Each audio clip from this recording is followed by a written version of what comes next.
ખેડૂત મિત્રો, આજે આપણે તલમાં બીજો સ્પ્રે કરવા જઈ રહ્યા છીએ, જેમાં સરદારનું કેલ્શિયમ નાઇટ્રેટનો સ્પ્રે કરવા જઈ રહ્યા છીએ. 35 દિવસની તલી થઈ તે એનો પહેલો સ્પ્રે કરવો જોઈએ, 35 થી 40 દિવસે. આ ખાતર છે ને FCO ગ્રેડનું આવે છે. વોટર સોલ્યુબલ ખાતર બહુ ઓછા આવે છે FCO ગ્રેડના. FCO ગ્રેડ એટલે કે છે ને જે બહુ વર્ષો પહેલાં સરકારે ગ્રેડ નક્કી કર્યો કે આ પ્રમાણેનું કન્ટેન્ટ ને આ પ્રમાણેની ક્વોલિટી હોય ને એને FCO ગ્રેડ માન્યતા આપવામાં આવશે. તો એ પ્રમાણેનું આ ખાતર આવે છે. આની અંદર કેલ્શિયમ નાઇટ્રેટ વિથ મેગ્નેશિયમ આવે છે.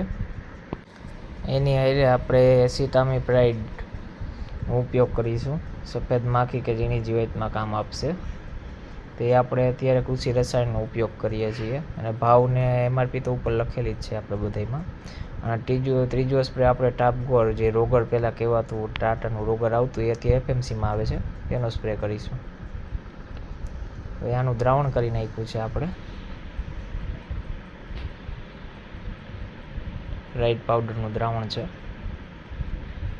25 પંપનું, 10 ગ્રામ પંપે નાખવાનું રહેશે.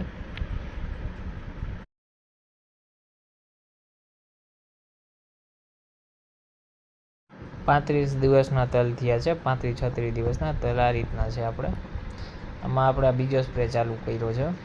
પહેલો સ્પ્રે આની પહેલાં આપણે 19-19 ખાતર એની હારે ઇથિયોન સાઇફરનો સ્પ્રે કરેલો અને એનું પણ રિઝલ્ટ બહુ સારું હતું. આ રીતના તલ છે આપણે. આ રીતની ફૂટ ક્યાંક ક્યાંક હવે દેખાય છે.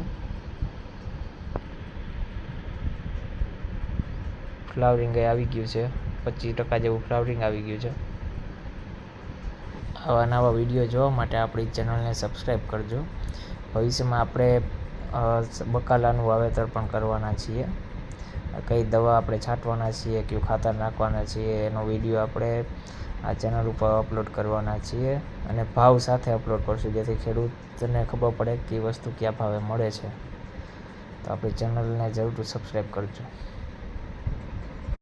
અને ખેતીને લગતા કોઈને પણ કોઈ પણ પ્રકારના પ્રશ્ન હોય તો નીચે કોમેન્ટ કરજો. ગમે એ પ્રશ્ન હોય એને કોમેન્ટનો 100% જવાબ પણ તમને મળશે જ.